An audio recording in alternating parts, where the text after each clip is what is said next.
The Secrets Hidden in the Pyramids of Egypt. Part 1. The idea that civilizations progress from a primitive state to a more advanced one is a fallacy that evolutionists try to apply to history. If one abandons evolutionist nonsense and prejudice and looks at the historical references and findings with an unbiased mind, what one encounters is civilizations that used highly advanced technologies. Remains left from ancient Egypt, the Mayans, and the Sumerians indicate that branches of science such as electricity, electrochemistry, electromagnetics, metallurgy, hydrogeology, medicine, chemistry, and physics were used to a considerable extent. Electricity was efficiently generated and widely utilized in ancient Egypt. The Baghdad battery and the first arc lights were used at that time. But was electrical generation limited to these in ancient Egypt? A careful examination of Egyptian history immediately reveals the sophistication in perfect illumination. No soot has been found in the corridors of the pyramids or the tombs of the kings, because these areas were lit using electricity. Relief carvings show that the Egyptians used handheld torches powered by cable-free power sources. The arc lamp used in the lighthouse of Alexandria is further proof that electricity was used in ancient Egypt. The energy required to power the lighthouse of Alexandria for 24 hours a day could only have been supplied by a regular electrical source. The pyramids of Egypt were giant power plants generating electricity. 1.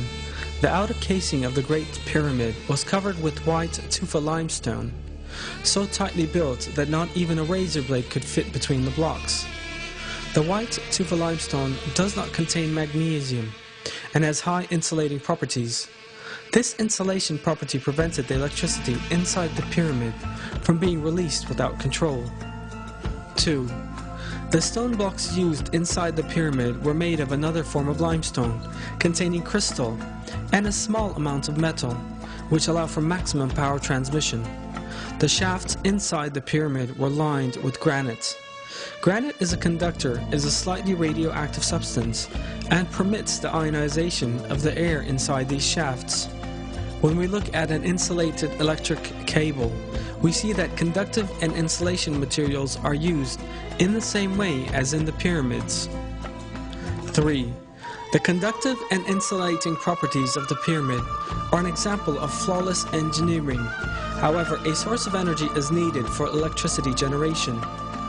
The Giza plateau where the pyramids stand is full of underground water channels.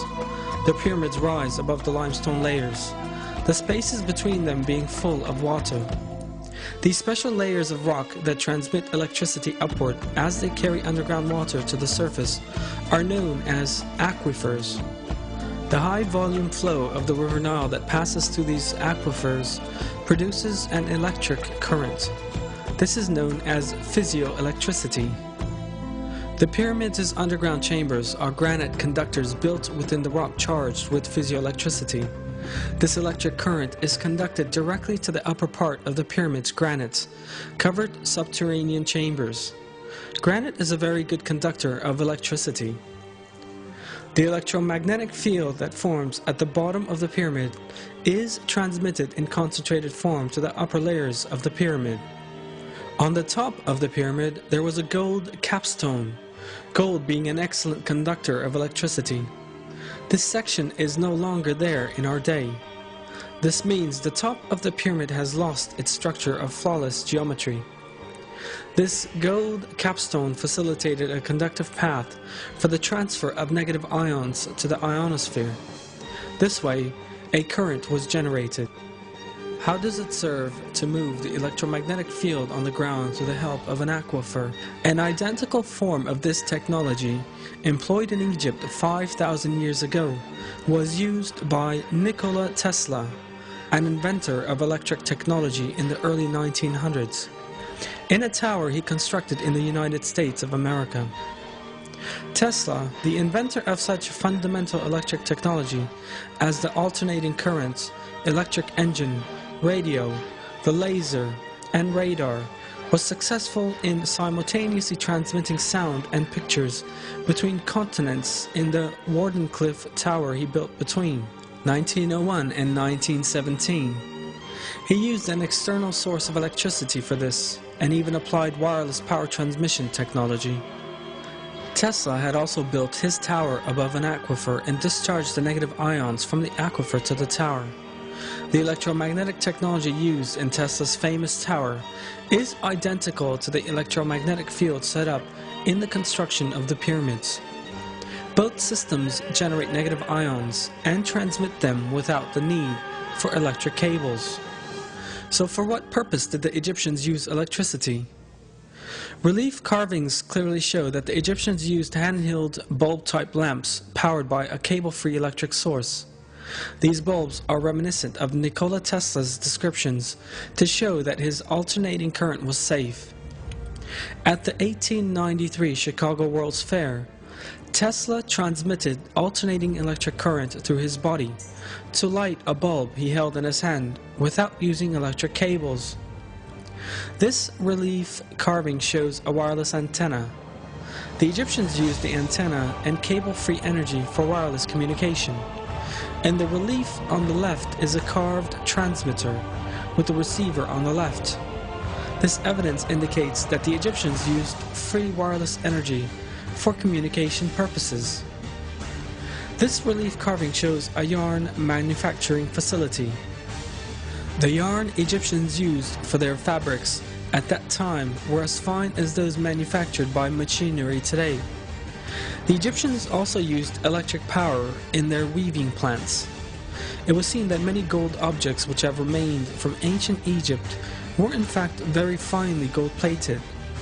Such perfect gold plating as in these pieces requires the use of electricity. The total electromagnetic measurement made around the Great Pyramid is identical to that made during a thunderstorm with lightning. There's a powerful electromagnetic field around the Great Pyramid. This may be observed through a simple experiment when standing at the top of the pyramid with a bottle wrapped in a damp cloth. Sparks fly away from the bottle as if one were on top of a high-voltage bobbin. The pyramids were not used as tombs.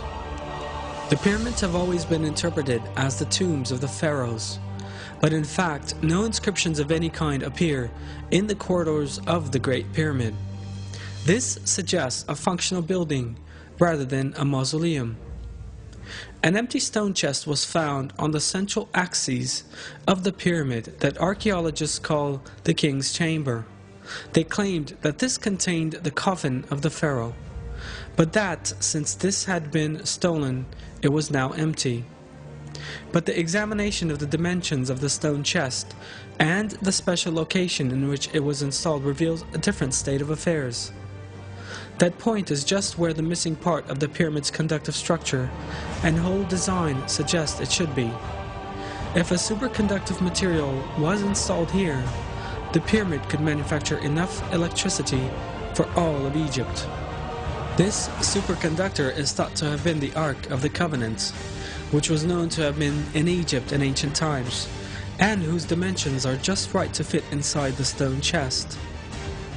The prophet Moses, peace be upon him, was adopted by Pharaoh, and according to historic records, was raised as an administrator because of his superior moral values, intelligence, and abilities.